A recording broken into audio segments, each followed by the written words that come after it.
नमस्कार, आप देख रहे हैं जनपद मिरर। यूपी विधानसभा चुनाव के 2 चरणों का मतदान खत्म हो चुका है और तीसरे चरण की तैयारी चल रही है। सोनभद्र की बात करें तो यहां मतदान सबसे आखिरी चरण यानी 7 मार्च को होना है, जिसके लिए नामांकन प्रक्रिया चल रही है। नामांकन प्रक्रिया के चौथे दिन बुधवार को बड़े दलों के प्रत्याशियों ने अपना नामांकन पत्र भरा। सत्ताधारी दल बीजेपी की बात करें तो ओबरा से संजीव गौड़ कलेक्ट्रेट पहुंचकर अपना नामांकन पत्र भरा। देखिए, मकरा में जो दुखद घटना हुआ था उसमें जो है कि अधिकारी कर्मचारी जो जितने थे वो लोग उनकी लापरवाही से हुआ था। बाद में सारा जो है कि उसको समस्या को हल कर लिया गया। वहाँ पर शुद्ध पानी की व्यवस्था किया गया, वहाँ पर जो है छिड़काव कराया गया और तमाम ऐसे जो है कि वहाँ पर जो है कि पूरे गांव में जो है कि हम लोग मच्छरदानी बंटवाया गया। इस तरह से जो है कि इस बार चुनाव में अब दोषी अधिकारियों पर कार्रवाई किया जाएगा।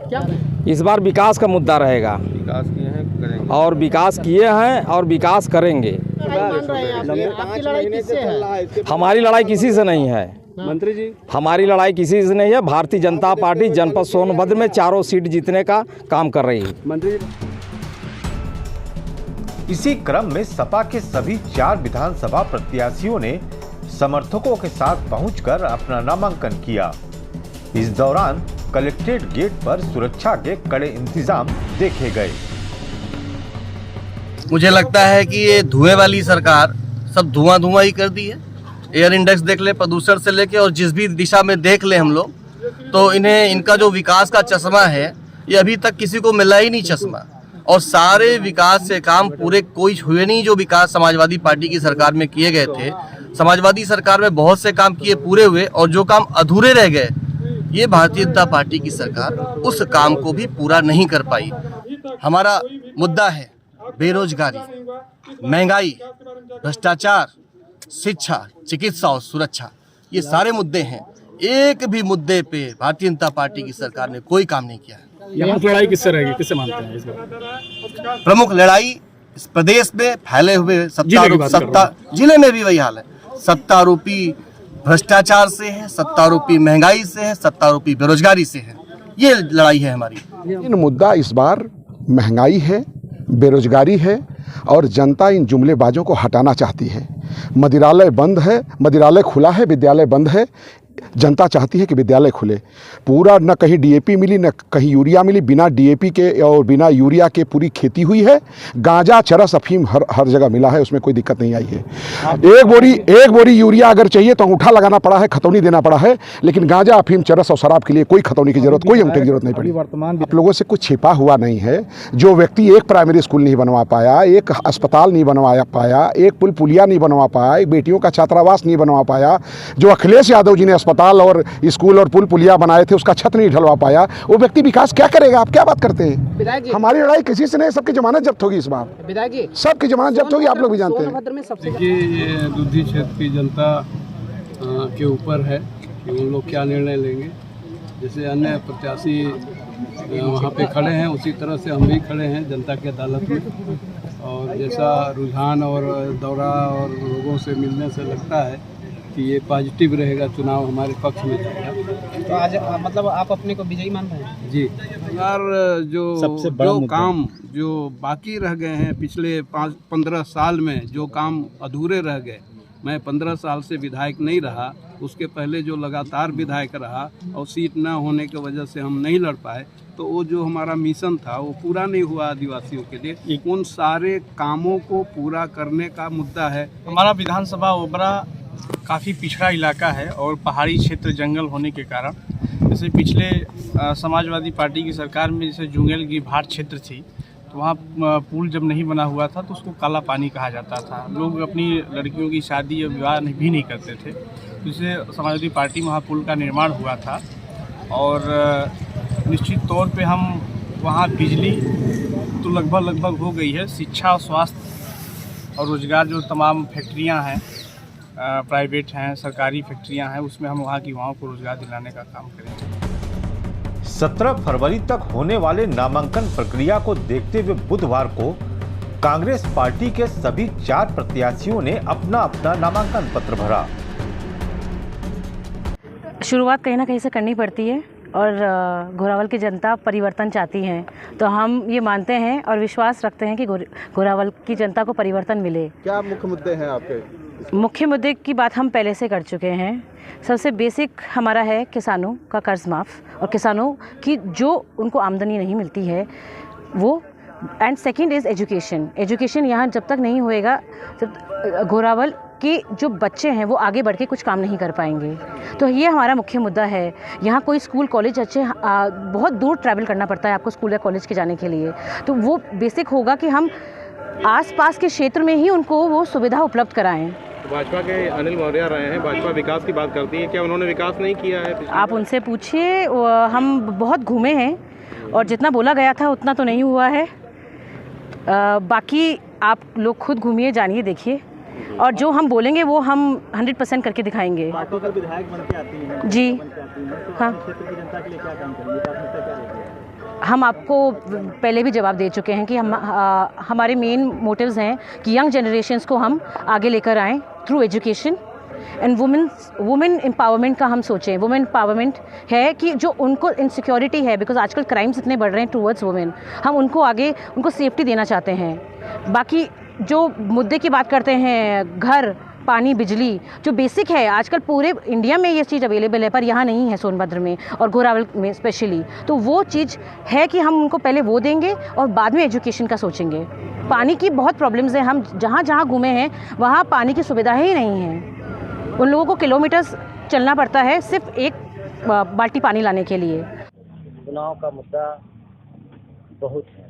जैसे आज लोगों को रोजगार नहीं है, महंगाई इतना चरम पर है, और यहाँ शिक्षा की व्यवस्था नहीं है, और सड़क की व्यवस्था नहीं है, विद्यालय नहीं है, और हमारे जो एरिया ओबरा विधानसभा है वहाँ पे तो बहुत बड़ी समस्या एक नेटवर्क की समस्या है। जो कि आप चले जाएंगे वहाँ से, अभी हम चाहेंगे बात करना तो वहाँ पे नेटवर्क की बहुत बड़ी समस्या है।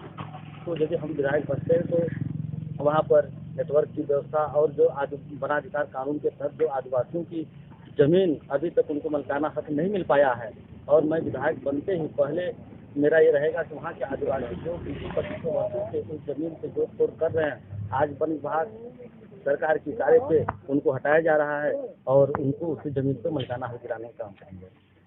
कांग्रेस पार्टी को अगर मौका मिलता है निश्चित ही मुद्दों की हमारा अधूरा काम है। इसके साथ हमारे मैनिफेस्टो आया हुआ है, वो भी देखे होंगे। सबसे बड़ी चीज़ है कि हमारे यहाँ बेरोजगारी और महंगाई की दर झेल नहीं पा रहा है युवाओं को रोजगार नहीं मिल पा रहा है। घर में किस तरह से लोग अपनी चीज़ों को चला रहे हैं, किसी आदिवासी जिला है, तीसरा जिला,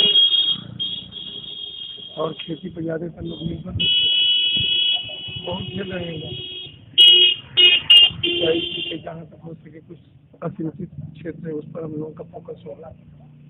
और आप देख रहे हैं कि हमारे यहाँ खलियारी विद्यालय में लाहौटन से खलियारी मार्ग पर जो है रेलवे क्रॉसिंग है, इस पर काफ़ी दिक्कतें हो जाती है लोगों को। अगर बीमार आदमी अगर उधर से आता है, उसको समय उसके पास कम हो तो 10-15 मिनट जाम लग जाता है। जिसमें 15 ओवर ब्रिज की बात किया जाएगा। आपके चुर्क में जो है पूरा गांव के रेलवे क्रॉसिंग के पास भी एक ओवर ब्रिज की जरूरत है। तमाम मुद्दे हैं शहरों में, बहुत सी चीज़ें, नलियाँ हैं, नाली हैं, सड़कें हैं, तमाम चीज़ें हैं। इससे आपकी लड़ाई लग रही है कौन सी पार्टी के दावेदार हैं, क्या लग रहा है? हम तो यही समझते हैं कि जो भी लड़ेगा हम दूसरे लड़ेगा, क्योंकि उत्तर प्रदेश में अगर देखा जाए तो इस सरकार के खिलाफ अगर कोई लड़ा है तो हमारी नेता प्रियंका गांधी लड़ी है। हमारे दुद्धी विधानसभा में बहुत समस्याएं हैं, बहुत मुद्दे हैं। वहाँ पर जो अभी कन्हर विस्थापित लोग हुए हैं वो एक बहुत बड़ी समस्या है। बेरोजगारी है और गरीबी है। और मैं ये चाहूँगी कि अगर मुझे ये पावर आप लोग दे देंगे, हमारी मीडिया या यहाँ के पब्लिक, तो उस लायक अगर आप लोग बना देंगे तो मैं पहले तो मेरा सर्वप्रथम है कि मैं दुद्धी में जिला वहाँ पर जिला मुख्यालय बनेगा। और रही गरीबी, यहाँ पर समस्याएं अभी यहाँ क्या कहते हैं, कोटा और शक्तिनगर उस एरिया में तमाम क्या कहते हैं सीएल और एनटीपीसी जमीनें वहाँ के लोगों का इंक्वायर कर लिया है। अभी तक तो न तो उनको बेचने का अधिकार है और न ही वो वहाँ बेचने का अधिकार है, न उस पर मुआवजा मिला है। बहुत सारी है जो आज तक वो उनके रहने का भी अधिकार उसमें नहीं है। अंत में बसपा प्रत्याशी भी अपने समर्थकों के साथ कलेक्ट्रेट पहुंचकर नामांकन पत्र भरकर चुनावी मैदान में अपनी ताल ठोक दी। को तो लगता है कि जैसे आज़ादी के बाद 2007 में वहाँ कुछ दिखती है जो बहुजन समाज पार्टी ने करके दिखाया है।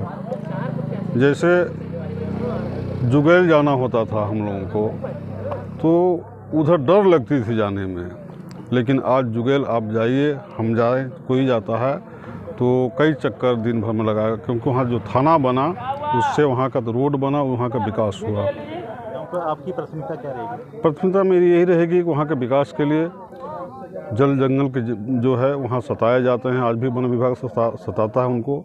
और दूसरी ये है कि बहन जी ने जो है 2007 से लेकर 12 तक जो काम किए हैं उस मुद्दे को लेकर, विकास के मुद्दे पे हम जाएंगे वहाँ पे। 2 मंत्री आमने सामने रहेंगे, क्या लगता है? चलिए वो तो समय बताएगा, वो तो समय देखा जाएगा क्या होगा। दुद्धी को जिला बनाओ एक मुख्य मुद्दा है दुद्धी के लिए, दुद्धी विधानसभा के लिए। उसको लेकर के आपने पिछले 5 वर्षों में क्या किया और आगे चल के उस विषय पे क्या करना चाहेंगे? उसमें लगातार मैं कम से कम 2 दर्जन से ऊपर तो सदन में सवाल उठाया। माननीय मुख्यमंत्री जी से हमने कई बार किया। लास्ट में मुख्यमंत्री जी ने ये कह दिया कि दुद्धी जिला हम नहीं बना पाएंगे, आप इस विषय पे हमें बात मत करना। तो जब दुद्धी के वरिष्ठ समाज सेवी, दुद्धी के चेयरमैन और दुद्धी के बार के अध्यक्ष, सिविल बार के अध्यक्ष, इनसे जब बताया तो इन लोगों ने कहा कि हमको मुख्यमंत्री जी से मिलवा दीजिए। तो हम व्यक्तिगत मुख्यमंत्री जी से अभी 2-3 महीना पहले ले जा करके मिलवा दिए थे। तो मुख्यमंत्री जी ने बड़ा मतलब कुछ विशेष शब्दों से उनको संबोधित किया, वो लोग भी चुप हो गए। विशेष शब्द समझ रहे हैं कि नहीं? क्या है ये विशेष शब्द? अब विशेष शब्द रामलोचन तिवारी जी हैं दुद्धी के, वो बता पाएंगे, आप उनसे पूछ लीजिएगा। कि बेरोजगारी के सवाल पे बिल्कुल हम बहुत ही तटस्थ थे। हमने कई बार मुख्यमंत्री से कहा, कई बार हमने धरना प्रदर्शन के लिए जो है वहाँ आतुर हो गया कि मैं इसके बारे में धरना पे बैठूंगा। वहाँ आउटसोर्सिंग कंपनी जितने भी हैं वो सारे आउटसोर्सिंग कंपनी बाहर से लोगों को ला करके वहाँ टोकरी का भी नौकरी देते हैं। इस पर हमने सवाल खड़ा किया था। यही कलेक्ट्रेट में माननीय संजीव गौड़ जी विधायक हैं, उन्होंने थोड़ा सा मुख्यमंत्री से कहा तो मुख्यमंत्री ने कहा कि ये बड़ी बड़ी कंपनियाँ पैसा लगा के आते हैं, इस पर सवाल मत खड़ो, यही बोले थे। तो जब मुख्यमंत्री नहीं चाहेगा तो विधायक क्या कर सकता है? ये बहुत बड़ा सवाल है, ये बहुत बड़ा बेरोजगारी है जनपद में। नामांकन के चौथे दिन जिस तरह से हर प्रत्याशी द्वारा जीत का दावा किया गया, ऐसे में यह कहना गलत नहीं होगा कि आगे आने वाले दिनों में दिलचस्प मुकाबला देखने को मिलेगा।